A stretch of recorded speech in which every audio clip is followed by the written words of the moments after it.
On July 23, 2026, thousands gathered at the Jakarta Convention Center to celebrate the 28th anniversary of the National Awakening Party. The atmosphere was celebratory until a shift in the president's rhetoric changed the room's energy. Speaking without a script, President Prabowo Subianto reached back into the colonial era to describe his modern critics. He labeled them Londo Ireng. This label targeted the journalists, academics, and NGOs who regularly scrutinize the government's economic and social policies. Within 48 hours, this single phrase from the podium triggered a synchronized panic across every major democratic watchdog in Indonesia. To understand the weight of that reaction, you have to look at the literal Javanese translation. Londo Ireng means Black Dutch. Historically, the term described native mercenaries who fought for the colonial Dutch government against their own people. It became a permanent marker of betrayal.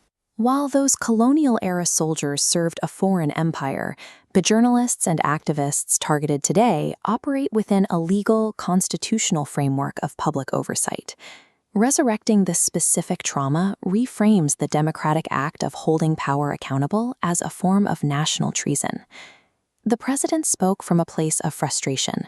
He was defending Prabonomics and felt the media was choosing to ignore developmental achievements in favor of highlighting government flaws or foreign narratives rather than advancing domestic prosperity. Analysts noted that the speech was delivered entirely without a script, a communication style that frequently generates friction between the palace and the public.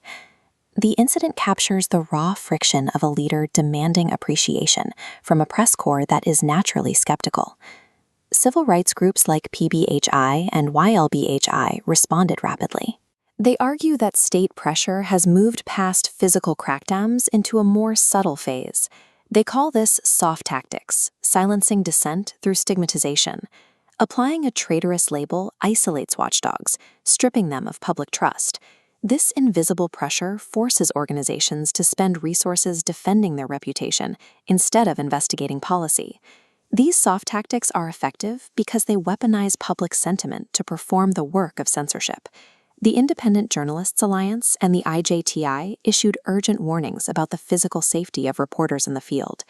The president's claim of harmless intent often loses its meaning once his words are broadcasted nationwide to millions of followers. This rhetoric acts as a green light. It allows local officials to justify the intimidation of field reporters under the guise of defending the state. The danger lies in the presidency's blast radius, the way its rhetoric provides ideological cover for decentralized harassment across the country. The situation has reached a stalemate.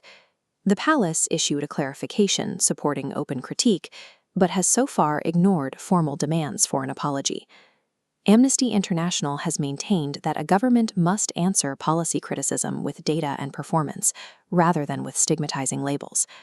Under the 1945 Constitution, criticizing public policy is an explicit right. Legally, a critique of the state is not an act against the state. There is a vital distinction between criticizing a leader's specific communication style and delegitimizing their constitutional authority. Presidential words function as policy signals. How a leader chooses to frame their critics ultimately dictates the structural health and safety of the entire democracy.